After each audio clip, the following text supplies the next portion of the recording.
bonsoir. Toute l'équipe est très heureuse de vous retrouver après ces vacances. Nous sommes de retour pour décortiquer encore l'actualité avec vous du lundi au jeudi à partir de 20h sur votre télévision sans filtre. L'actualité du jour est dominée, vous le savez, par l'annonce par le président du Conseil constitutionnel de la liste définitive des candidatures retenues pour la prochaine présidentielle. 4 candidatures retenues sur les 44 dossiers présentés à la commission électorale indépendante. Les détails tout à l'heure dans le Live Actu. Et comme annoncé par le ministre de l'Éducation nationale, 7 millions d'élèves ont repris le chemin des classes aujourd'hui sur toute l'étendue du territoire national. Avec le contexte actuel de crise sanitaire, dans quelles conditions s'effectuera cette rentrée? Quelles sont les mesures qui ont été prises par le gouvernement? Pour en parler de cette rentrée en pleine pandémie, nous recevons le docteur Edibris Niapia. Il est enseignant-chercheur à l'INPHB, consultant en chrysologie. Débat, analyse, décryptage de l'actualité, comme vous l'avez toujours souhaité, c'est maintenant, c'est dans le Live Talk. Bienvenue.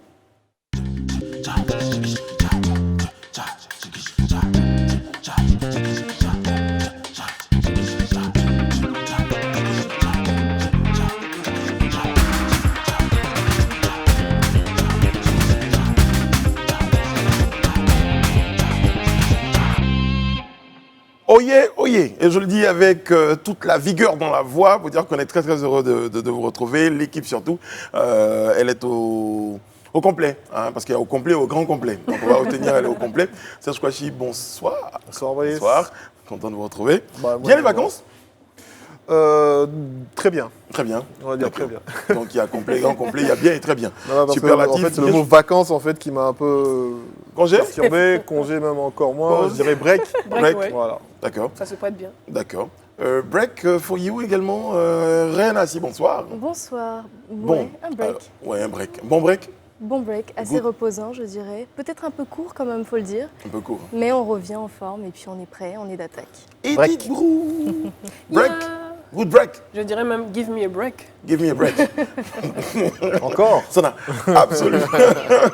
Mais en plus, ça n'a pas la même. Non, on en veut un autre. Ouais, non, l'explication. Non, c'est pour te dire que je viens dans un autre état d'esprit. D'esprit. Tout ça. Ouais, non, c'était bien. C'était bien. C'était On cool. a le temps de se poser Très des questions. reposant, oui.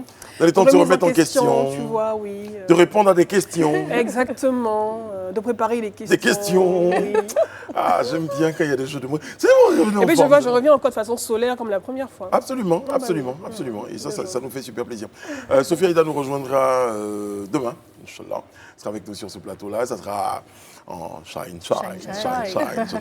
Bon, alors, et puis rapidement, on le dit comme ça. Joyeux anniversaire à Réana sur le plateau aujourd'hui. Merci beaucoup. Merci Happy beaucoup. birthday. Merci. Happy Joyeux birthday. anniversaire. Voilà.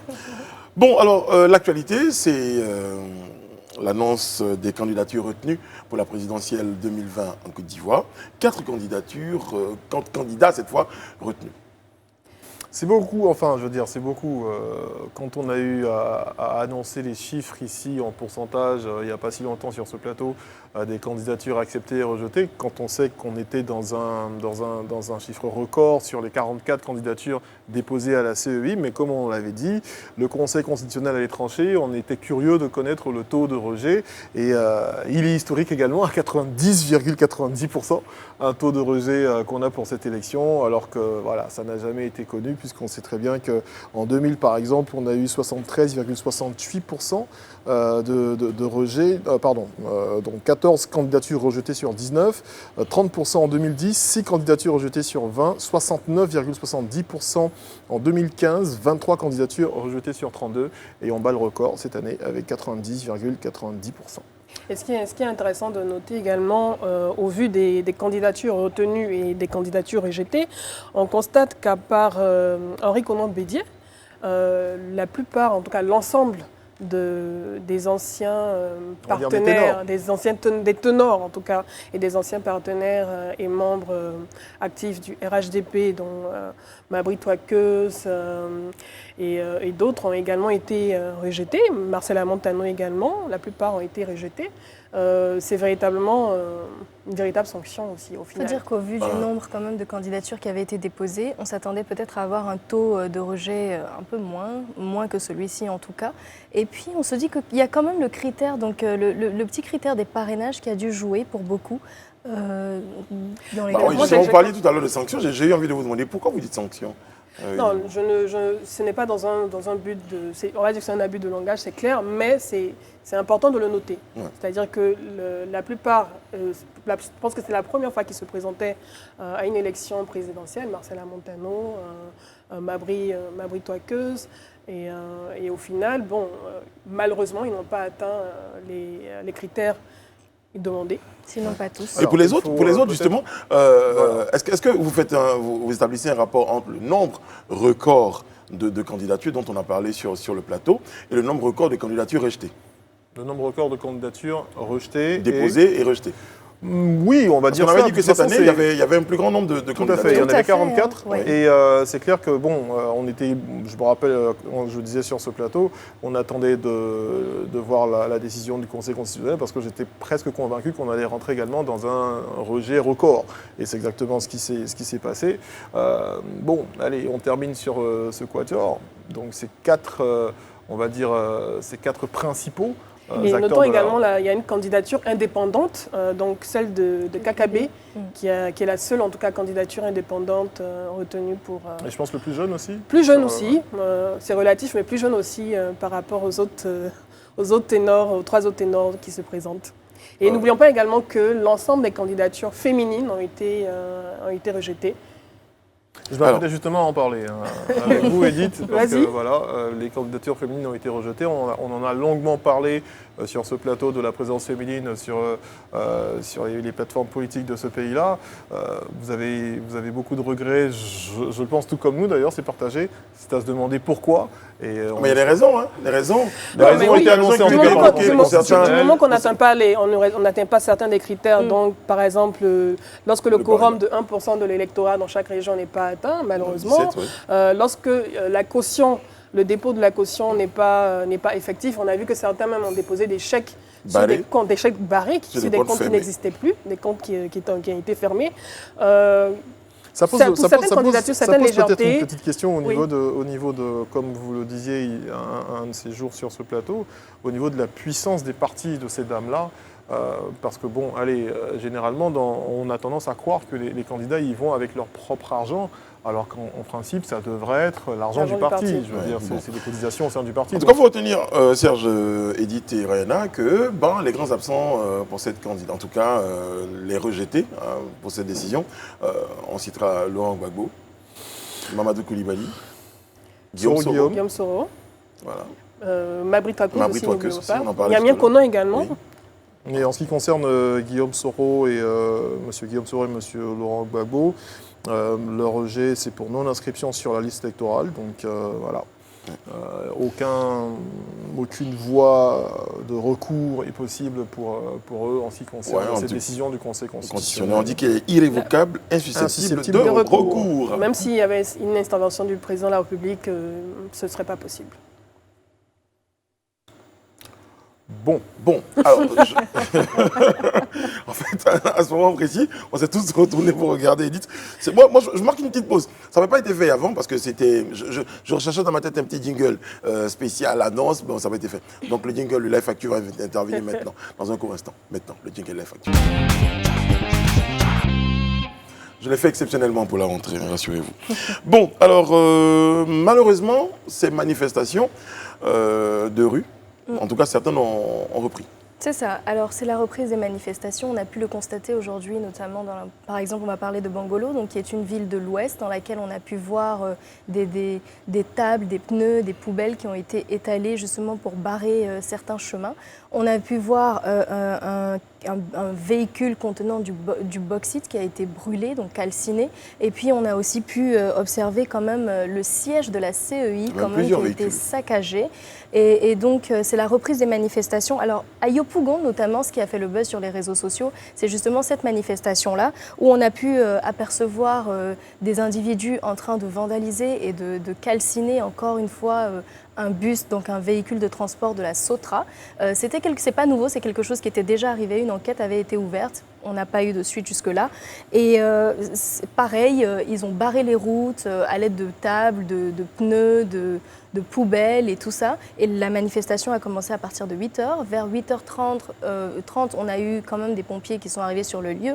Alors, on trouve ça très dommage de voir que ces manifestations reprennent, mais ça soulève quand même des petites réflexions parce que ça reprend quand même à l'approche donc de la décision du Conseil constitutionnel donc, qui a eu lieu aujourd'hui. Hasard de calendrier peut-être? Hasard de calendrier, je ne dirais pas hasard, mais bon, on Une sait coïncidence pas vraiment. troublante. Coïncidence troublante, je dirais. C'est exactement ça. C'est la mauvaise manière de se faire C'est entendre. Brûler des bus, Et brûler ce n'est pas également resté des... sans conséquence puisque la SOTRA justement a annoncé la suspension de la desserte justement dans toute la commune de Yopougon. Pour toute la commune de Yopougon, je précise bien, on n'aura pas de ligne de bus ou de véhicules maritimes, donc de bus de transport, de bateaux-bus, voilà. J'espère qu'il n'y aura pour pas de bus desservir. calcinés aussi à Cocody ou à... Alors, moi, si vous voulez mon avis sur cette actualité, hein, je pense qu'on devrait s'interroger sur beaucoup de choses. On devrait s'interroger sur beaucoup de choses. Déjà, c'est pas la première fois que des bus sont brûlés. Et pour revenir au cas récent, on va dire, le 13 août dernier, des bus ont été brûlés. Je pense même qu'il y a eu des appels à témoins de visages qui ont été pris par des caméras. Donc des enquêtes étaient menées, en principe, étaient en cours. Où est-ce qu'on en est avec ces différentes enquêtes? Pourquoi est-ce qu'aujourd'hui ce bus qui est vandalisé par quelques personnes aujourd'hui est sanctionné donc par la non-desserte de la SOTRA? Non, je pense que c'est la goutte d'eau qui fait déborder le vase aussi. Sur la commune de Yopougon, ce que je trouve déjà assez gros. Pour en revenir à ces manifestations, très franchement, hasard de calendrier ou pas, on se pose également la question parce que je trouve que pour le Conseil constitutionnel qui devait se prononcer aujourd'hui même dans la soirée, on avait quand même une certaine accalmie. On a eu l'investiture du PDCI avec des milliers de personnes qui se sont rassemblées. Et tout d'un coup, une petite manifestation où on voit sur des images que c'est un groupe de personnes qui vandalisent un bus. Alors ce sont des casseurs. Pourquoi est-ce que tout de suite c'est attribué Je ne suis pas d'accord avec toi parce que dire que c'est une petite manifestation, ça aurait pu dégénérer. J'ai pas terminé. Non, je suis d'accord, tu peux continuer. J'ai pas terminé. Pourquoi est-ce que c'est attribué à un parti d'opposition ou à une marche de l'opposition? Est-ce que vous avez terminé, Serge? Est-ce que Edith, justement, certaines personnes l'avaient attribué, mais est-ce que ça a été clairement dit que c'est... Ça n'a pas été clairement identifié. Il n'y a pas eu de prise de parole officielle d'un membre d'un parti de l'opposition pour revendiquer cette manifestation. On a vu certainement des pancartes où il était inscrit non au troisième mandat, c'est clair, mais aucun membre des partis d'opposition, en tout cas, n'est venu s'exprimer à la télévision ou bien sur les réseaux sociaux pour revendiquer cette marche. Il y avait eu un appel à marcher avant. Voilà. Et moi, c'est pour cela que je dis qu'il faut faire attention et se poser des questions. Justement, c'est à même se demander à qui profite le crime. Oui, à qui profite le crime, on est d'accord, mais sur le point de... On va terminer avec vous sur ce point. Des bus cassés ou brûlés, ce n'est pas une petite manifestation, ça aurait pu dégénérer. Et le fait qu'il faille sanctionner à un moment donné, parce que la goutte, c'est la goutte qui fait déborder. Après, la sanction, c'est la sanction pour vous, c'est la non-desserte de la commune de Yopougon tout entière, qui est la commune la plus grande d'Abidjan. Je ne suis pas forcément d'accord avec cette décision, mais ce sont des emplois qui sont menacés. Ce sont des personnes qui sont au chômage, lorsqu'on brûle des bus. Pourquoi s'attaquer à des bus alors qu'on peut juste manifester tranquillement en restant dans un endroit donné? Est-ce qu'on peut estimer que la décision est surdimensionnée, démesurée? Elle est démesurée, je trouve, et très franchement, je pense est-ce que la SOTRA n'avait pas envie aussi de faire passer un message? Ça suffit. La première fois, je crois que c'était que la zone qui avait été suspendue. Et cette fois, ça se reproduit. Et n'oublions pas les sapeurs-pompiers également qui ont vu leur véhicule caillassé également. Ce n'est pas la première fois que ça se passe. On a des forces de l'ordre, on a une police, il faut faire confiance à la police, il faut faire confiance aux forces de l'ordre. Ça s'est passé devant le palais de justice à Yopougon. Sur cette place-là, en principe, on doit avoir des caméras. Aujourd'hui, vous avez des enquêtes qui sont menées parce que vous avez des casseurs qui vandalisent les biens, on va dire les biens publics, hein, quand on parle de la SOTRA. Alors, pourquoi est-ce que pour un groupuscule de personnes, aujourd'hui, on doit interdire, on doit aujourd'hui, vous parlez d'emplois menacés, mais vous connaissez le nombre de personnes qui sortent de Yopougon pour aller travailler par le biais de la SOTRA? Je veux dire, c'est vraiment démesuré. C'est ces personnes-là qui vont sensibiliser la prochaine fois ces casseurs lorsqu'ils sortent pour brûler. Ils ne devraient pas être punis à cause des agissements d'un groupuscule de personnes mal intentionnées, je pense. Justement, la question que nous on se posait, c'était est-ce que c'est aujourd'hui à la population de sensibiliser, vu que c'est elle qu'on sanctionne, est-ce qu'on n'est pas en train de chercher à la mettre devant des faits? Il s'agit d'une entreprise également qui a des biens. Ouais. Il s'agit d'une entreprise également qui a des emplois à préserver. On vit une situation sanitaire compliquée, délicate, où il y a eu un manque d'activité, une baisse des chiffres d'affaires. Il faut les comprendre également. J'avais dit qu'on allait terminer là-dessus. En tout cas, le débat se poursuit et puis on aura certainement des occasions de revenir sur cette situation, sur la situation justement des bus qu'on calcine, de la SOTRA qui prend des décisions et des populations d'une partie des populations qui manifestent. Qui en souffrent aussi, disons-le. Bon, j'ai un petit jingle pour vous. Un petit jingle pour le prochain sujet. Très à cheval. Pardon? Très à cheval. Ouais, aujourd'hui. J'ai un petit jingle. On va en parler de la rentrée. Fontaine? C'est pas mal ça, C'est pas mal ça. Je suis allé au fond. Éducation nationale, c'est la rentrée, top départ, attention. Effectivement. Oui. Je suis allé chercher loin. Tu es allé très loin dans les souvenirs. Effectivement, aujourd'hui, ce lundi 14 septembre, c'est près de 7 millions d'élèves qui ont repris le chemin de l'école après quelques mois de repos. Le lancement officiel s'est fait à Bongwanou. Au lycée moderne de Bongwanou avec la ministre Kandia Camara qui était présente avec l'inspecteur général d'État, M. Théophile Awandoli, pour présider ce lancement de la rentrée scolaire. Donc il a s'agi pour elle de rappeler aux enseignants et l'assiduité, l'engagement et la responsabilité également, et de rappeler également aux élèves d'être présents à l'école, d'être respectueux, d'être sages et surtout de bannir entre autres les congés anticipés et les fraudes. Donc il faut noter également que cette rentrée scolaire qui a été lancée aujourd'hui va courir sur 2 semestres, donc du lundi 14 septembre 2020 au vendredi 30 octobre 2020.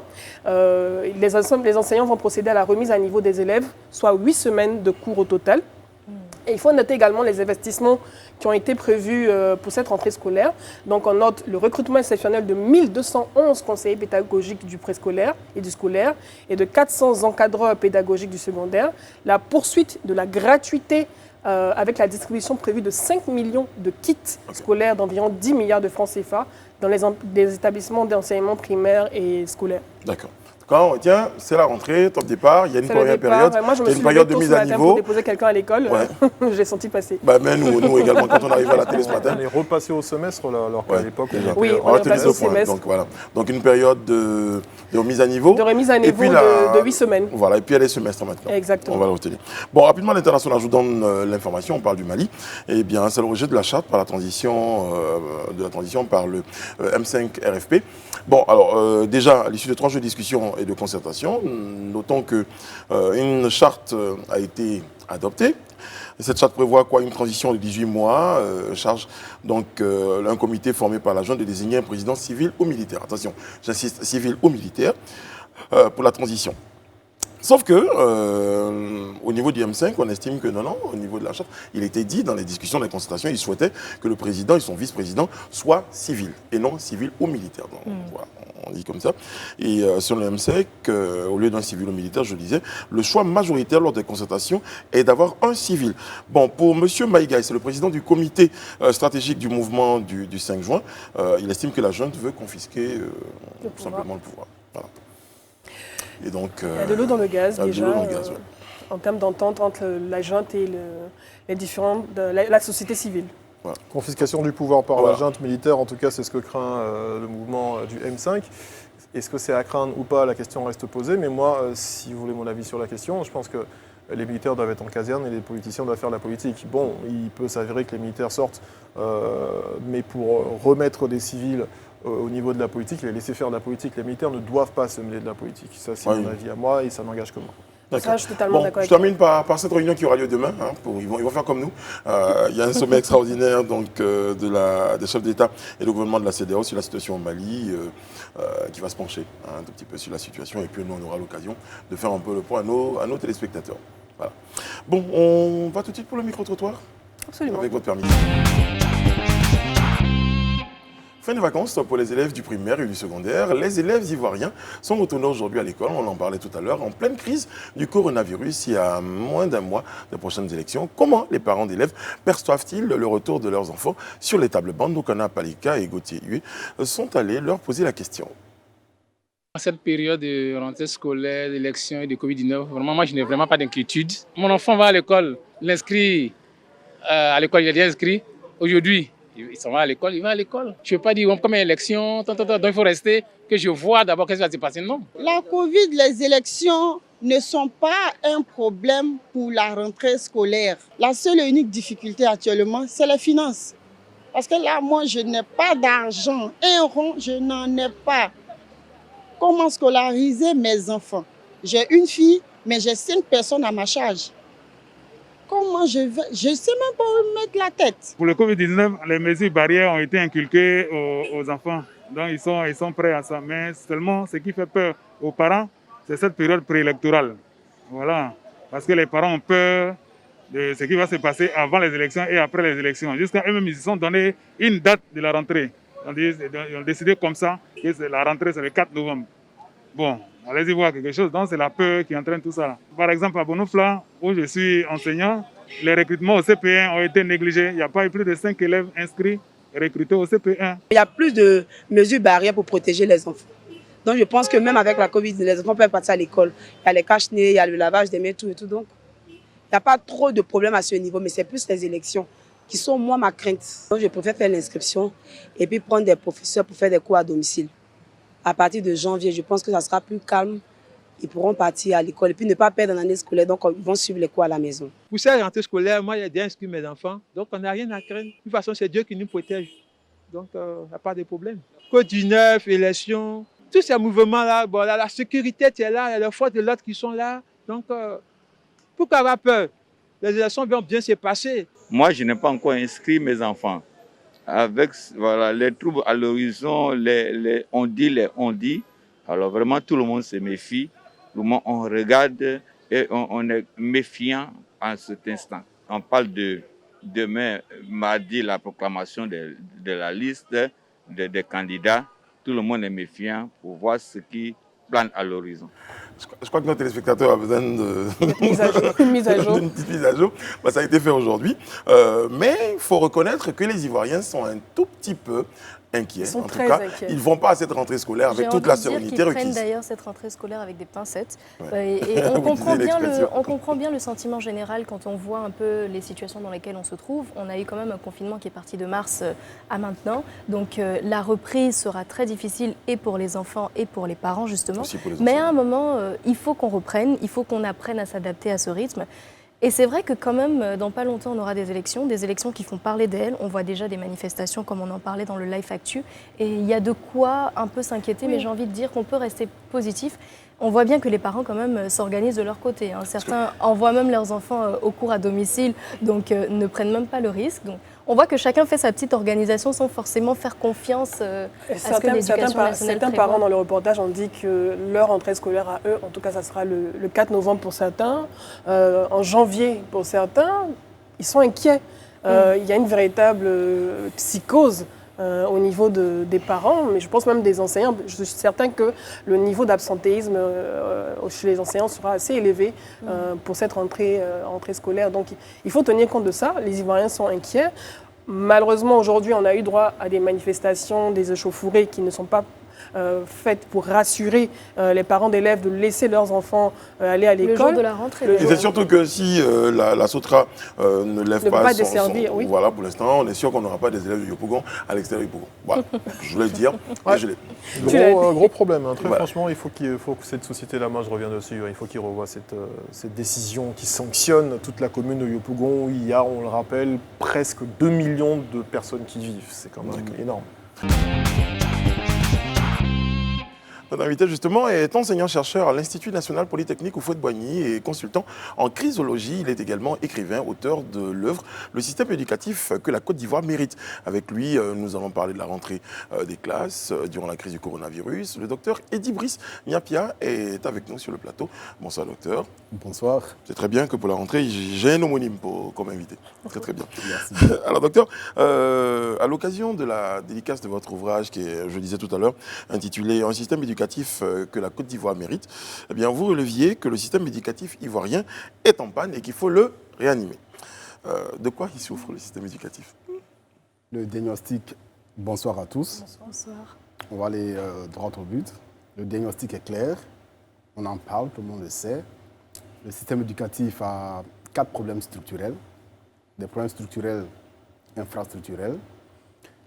Inadéquation formation-emploi. Inadéquation diplômé-diplôme, c'est-à-dire que un décalage entre le nombre de personnes qui rentrent sur le marché de l'emploi et les besoins du marché de l'emploi.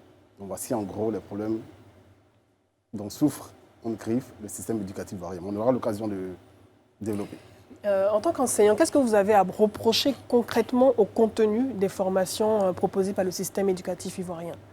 Non, pas reprocher, c'est constater.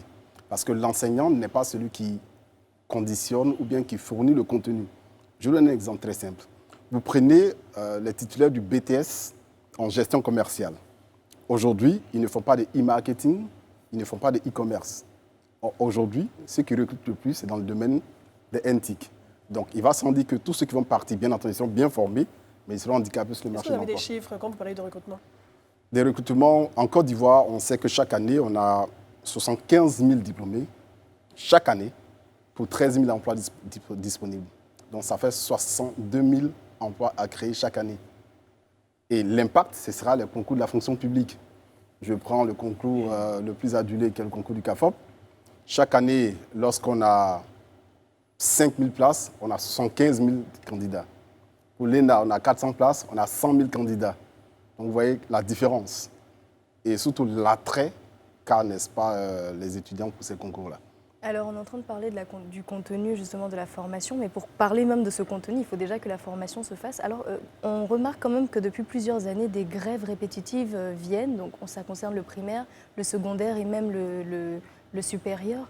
Pourquoi est-ce qu'elles subsistent toujours? C'est d'abord un problème structurel. C'est-à-dire que lorsque il y a une inadéquation entre le contenu, le nombre de classes, ce qui est fait et, je veux dire, les conditions de travail, c'est normal que peu importe les acteurs, vous arrivez à une crise, à ce que vous appelez des grèves. Et justement, selon vous, quel est l'impact ou quels sont les impacts justement de ces grèves sur les apprenants? Donc, il faut être formel là-dessus. J'aime les chiffres. Lorsque vous prenez le PASEC, qui est le programme d'analyse des systèmes éducatifs d'Afrique, pour ceux qui arrivent au CEPE, 72% ne savent pas lire et 64% n'ont pas le niveau en mathématiques de ceux qui ont le CEPE. Donc, il est clair que ce serait une formation au rabais. Ce n'est pas moi qui l'ai dit, c'est le PASEC qui ne savent englobe... pas bien lire ou ne savent pas lire totalement? N'ont pas le niveau en lecture. Ouais, c'est-à-dire ils ne savent pas bien lire. Lorsqu'on dit vous n'avez pas le niveau en lecture, vous n'avez pas le niveau en lecture. Donc vous n'avez en pas matière bien de compétences, voilà, en matière de compétences, il ne faut pas tergiverser. Vous n'avez pas le niveau en lecture, ça veut dire que vous n'avez pas le niveau en lecture. Vous avez 4 sur 10, vous n'avez pas le niveau. Vous n'avez pas le niveau, il faut le dire. D'accord, puisque vous aimez les chiffres, on va essayer peut-être J'étais sûr que cette transition-là. On va peut-être essayer de relever la panne de ce système que vous dénoncez dans votre livre, peut-être au niveau du matériel ou au niveau humain également, puisque est-ce que ce qui fait cette panne-là n'est pas le fait également qu'il y ait un bon nombre d'enseignants qui ont été recrutés et pour le primaire et pour le secondaire et les encadreurs scolaires et tout, ils sont au nombre de 81 671 entre 2011 et 2020, alors que justement vous annoncez ces chiffres en ce qui concerne les résultats de cet enseignement-là, qui ne sont pas forcément bons. Alors, est-ce qu'il y a une relation entre ces chiffres-là? Ici, il faut voir ce qu'on appelle le ratio d'encadrement. Il y a des normes. Lorsque vous prenez les ratios d'encadrement, c'est un enseignant pour 25. Et lorsqu'on parle d'effectifs pléthoriques, au niveau de l'UNESCO, c'est 45. C'est quand l'UNESCO parle d'effectifs pléthoriques. Parce que lorsque vous mettez un enseignant pour 100 élèves dans une salle de classe, l'enseignant n'a que 36 secondes à consacrer à chaque apprenant. 36 secondes pour un cours d'une heure. Même s'il est le plus qualifié, même s'il est le major de sa promotion au CAFOP ou à l'ENS, avec 100 élèves, il ne pourra pas. Aussi simple que cela. Vous n'avez pas répondu à ma question. Justement, aujourd'hui, on a 81 671 enseignants qui ont été recrutés entre 2011 et 2020. Tout à fait. Est-ce que vous pensez que c'est un chiffre suffisant pour avoir de bons résultats et pour avoir les résultats dont nous sommes dans le quantitatif. Est-ce que ça a résolu le problème, docteur? Non. Donc, ce n'est pas le quantitatif qui peut résoudre le problème? Non, parce que dans la salle des classes, c'est d'abord une classe, ensuite on a les écoles. Dans les salles des classes, pour que le ratio d'enseignement soit respecté, en effectif pléthorique, ce que tolère l'UNESCO, c'est 45 élèves. Aujourd'hui, vous avez des salles de classe jusqu'à 124, 140 élèves. Même si on recrute en masse, que le ratio enseignant-enseigné n'est pas ramené à 45, on aura toujours le même résultat. Il faut à peu près combien d'enseignants pour que ce ratio-là soit Nous avons à peu près 45. en Côte d'Ivoire, au niveau du secondaire, du primaire, 7 millions d'élèves. 7 millions. Donc, à nous de faire le calcul. C'est-à-dire qu'on ne peut pas transiger. Même si on recrute, que le ratio par classe n'est pas respecté, on aura toujours le même résultat. C'est systémique. Certains ont estimé que, justement, pour revenir à la question de Serge, que le mode de recrutement de ces enseignants-là, peut-être un tout petit peu rapide, a un tout petit peu joué sur les résultats. Vous partagez ce point de vue? C'est possible parce que je sais qu'il y en a qui ont été recrutés, ce qu'on appelait les contractuels aujourd'hui. Les instituteurs adjoints sont recrutés avec des niveaux BEPC. Bon, c'est vrai qu'il y a des étudiants de Bac plus 3 qui viennent postuler, mais il faut un minimum de formation rigoureuse au CAFOP pour qu'ils soient aptes à enseigner, parce qu'il n'est pas enseignant qui veut, mais qui peut. Selon un responsable du ministère de l'Éducation nationale en 2017, on a recensé 208 cas de fraude et en 2018, 1516 cas de fraude. Pourquoi jusqu'à présent la fraude aux examens à grand tirage prospère? On a vu dernièrement des photos d'étudiants, d'élèves avec des téléphones portables dans des sandwichs. En tout cas, toutes les techniques sont utilisées pour pouvoir frauder aux examens à grand tirage. Pourquoi on n'arrive pas à trouver une solution? Il faut être très clair là-dessus. La fraude aux examens ou bien les tricheries ne datent pas d'aujourd'hui. Bon, je dis que j'ai été confronté à la corruption aux examens quand j'étais au CM2.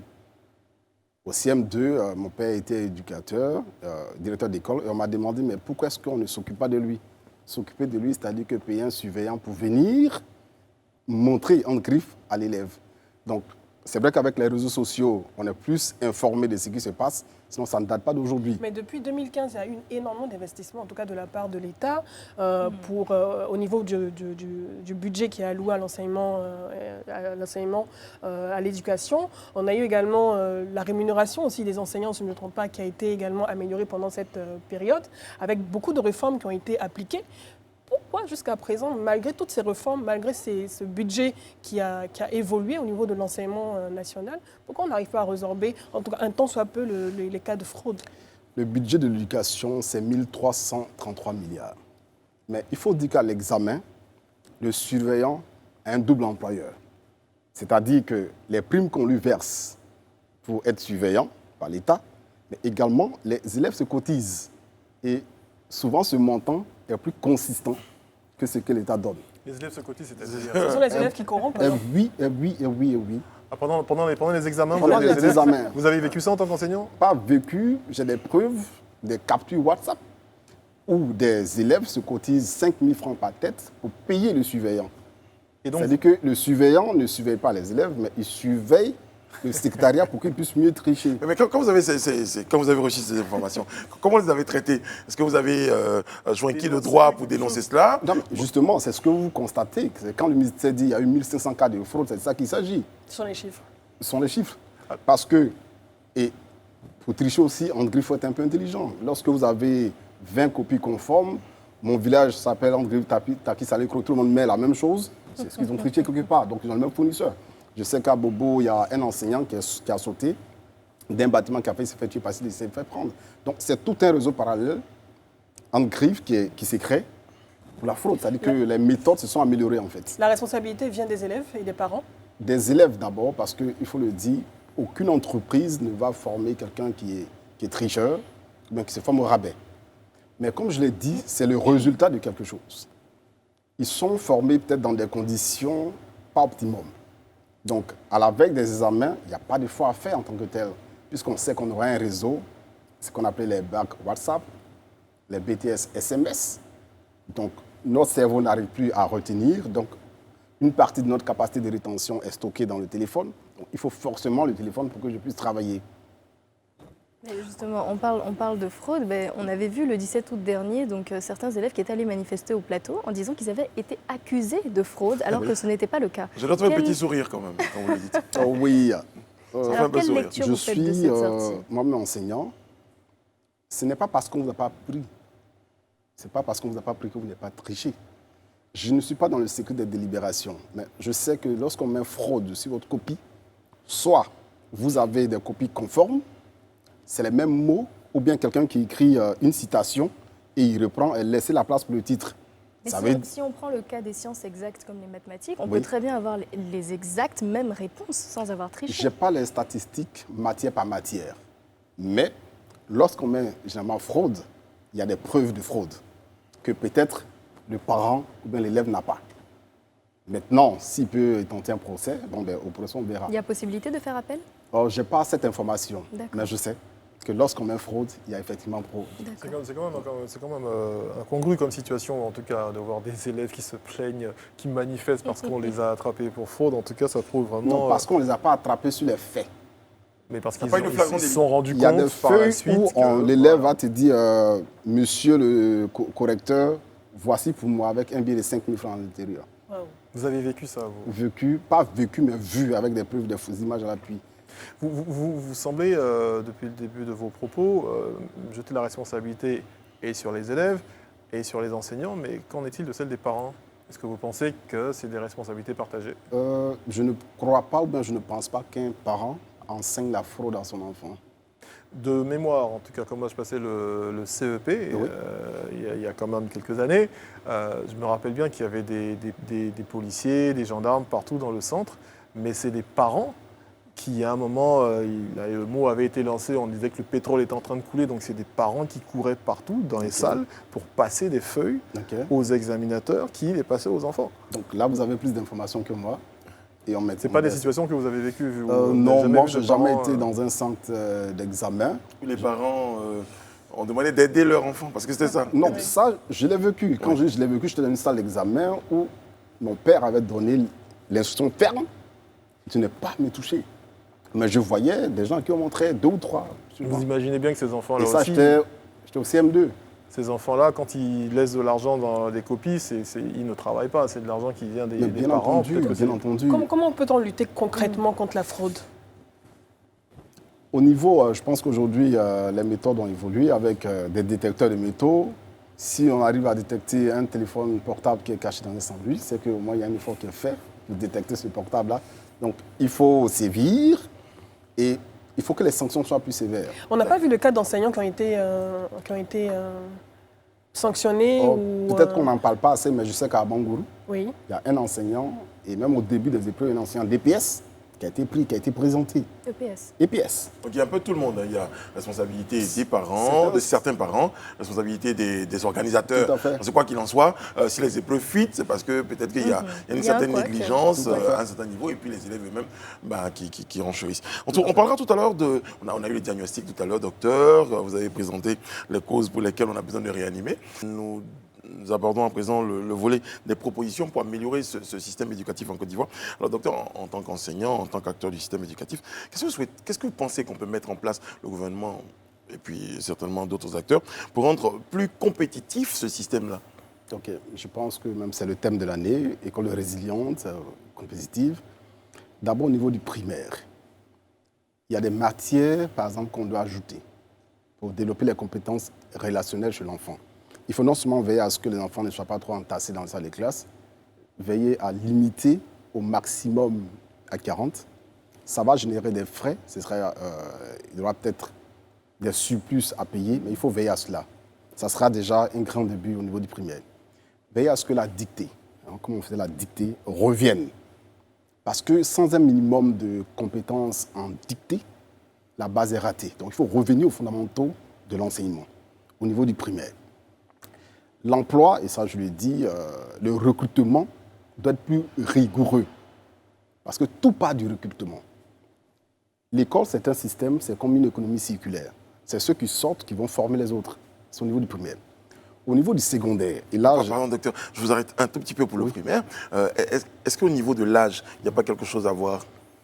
Ça dépend. Ça dépend. C'est vrai qu'il faut quand même laisser l'enfant grandir. Certains le disent, ça, les psychologues de l'éducation pourront mieux se prononcer là-dessus. D'accord.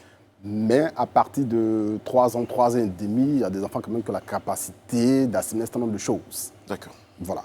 Donc l'âge, ça dépendra. Je pense que les psychologues pourront se prononcer là-dessus. Okay. Mais je tiens non seulement aux conditions de travail, au nombre, c'est-à-dire le ratio d'enseignement. J'insiste là-dessus, le ratio d'enseignement. La dictée doit revenir.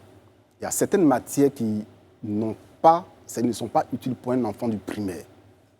Vous prenez une leçon, par exemple, d'histoire où on enseigne les grandes découvertes, l'astrolabe, la poudre à canon, la caravelle, l'Empire Songhai, ça n'apporte rien à l'enfant. Il pourra aller faire un doctorat sur l'histoire antique après, s'il le veut. Mais il y a des matières aujourd'hui qui permettent à l'enfant d'être plus éveillé. Donc il y a des matières qui font Quelles élever. sont ces matières-là, en exemple? Le jeu éducatif, le leadership, les compétences relationnelles comme le parler en public, la gestion des conflits, l'entrepreneuriat. Aujourd'hui, il y a des business games qui permettent à l'enfant d'être très éveillé et pour être opérationnel. En griffe, en donnant trop d'informations à l'enfant, parce que l'enfant n'aura pas peut-être cette capacité de traiter l'information. Donc, il aura un cerveau, mais il ne pourra pas s'en servir au moment de les utiliser. Est-ce qu'il ne faut pas faire carrément une refonte générale du système éducatif ivoirien, qui n'est plus adapté, partant du primaire jusqu'au secondaire, qui n'est plus adapté? On apprend des notions, en tout cas nos petits frères, nos enfants apprennent des notions historiques et même sur la géographie qui sont dépassées, qui sont remaniées. On est dans un monde qui évolue. Est-ce qu'il ne faut pas faire un remaniement carrément de l'enseignement? C'est plus qu'urgent parce qu'on risque de former des personnes bien formées, mais qui n'ont rien à voir avec le marché de l'emploi. Et qui sont peut-être plus en avance. En Empire-Songhai, par exemple. Non, c'est vrai. Il faut faire des réformes. D'accord. On pourra essayer avec peut-être 2 ou 3 régions, voir comment ça se comporte avant de l'étendre. Okay. Mais on doit faire des innovations. Pour le secondaire? Au niveau du secondaire, d'abord, réduire encore, j'insiste là-dessus, le ratio d'encadrement, ramener ça à 1 enseignant pour 45 au maximum. Au niveau des matières, c'est vrai que l'entrepreneuriat est au programme, mais nombreux sont des enseignants qui n'ont pas reçu de formation pour enseigner l'entrepreneuriat. C'est une très bonne chose, mais il faut améliorer l'écosystème d'enseignement de l'entrepreneuriat parce que, bien souvent, après le bac, certains n'ont pas envie de continuer. Or, ils ont du potentiel. Donc, si on les met dans des conditions de déjà développer leur potentiel à travers l'entrepreneuriat, ça permettra de créer ce qu'on appelle cette économie circulaire. Alors, c'est un bon nombre de propositions qui sont assez pertinentes justement pour faire évoluer et progresser le système éducatif. Est-ce qu'elles ont été portées à la connaissance des décideurs notamment? Oui. Et quel résultat on en a eu? Résultat, nous observons. Nous observons, mais... C'est une façon de dire qu'on ne vous écoute pas trop? Non, pas écouter. Je pense que nous n'avons, ça j'insiste là-dessus, la même notion d'urgence. Lorsque j'interviens souvent, c'est des rapports que j'ai déjà trouvés sur place, qui existent. Lorsque vous prenez le programme d'analyse situationnelle de l'enseignement supérieur qui a été édité en 2018 et qui est disponible, les recommandations d'experts disent qu'il faut vulgariser, par exemple, l'entrepreneuriat dans tous les secteurs, à tous les niveaux du système éducatif. Ce n'est pas moi qui le dis. C'est la suite d'une analyse d'un problème. Il faut le faire. Seulement qu'au moment de la mise en œuvre des réformes, le temps est déjà passé. C'est la même chose pour l'enseignement professionnel. Les réformes, qui vont être mises en œuvre datent d'il y a 10 ans. Or, chaque 10 ans, l'école change. Donc, du coup, mais dites-moi, on produit, on ne réforme pas vite. Excusez-moi, dites-moi, docteur, mais justement, votre ouvrage intitulé « Un système éducatif que la Côte d'Ivoire mérite », je ne sais pas, vous ne me donnez pas envie de le lire là tout de suite, excusez-moi, parce que vous êtes en train de me dire qu'en fait je vais le lire, je vais aimer vos idées, mais en vrai je vais les aimer pour rien parce qu'elles ne pourront jamais être appliquées. Non, je n'ai pas dit qu'elles ne pourront pas être appliquées. Il faut faire un lobby, un forcing. On a un constat, mais peut-être qu'on ne regarde pas la même chose. Lorsque vous prenez le classement, le top 200 des universités d'Afrique, aucune université ivoirienne n'y figure. La seule université ivoirienne qui était... Oui, il y a un top 200 des universités d'Afrique. La seule université qui y figurait en 2017, c'était l'université Alassane Ouattara de Bouaké. Elle était à la 161e place. Donc, c'est-à-dire que lorsqu'on prend les 200 meilleures universités d'Afrique, la Côte d'Ivoire n'y figure pas. Or, il faut y figurer. Des efforts ont été faits et je demande aux étudiants et aux enseignants, il faut que nous soyons classés.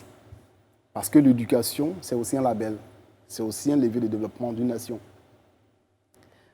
Est-ce que vous avez un modèle de système éducatif auquel vous vous référez, que vous prenez en exemple par exemple? Oui. Lorsque je prends le modèle finlandais, le modèle de Singapour, le modèle de la Corée du Sud, puisque ce que nous enseignons actuellement, ce n'est pas nous qui les avons produits.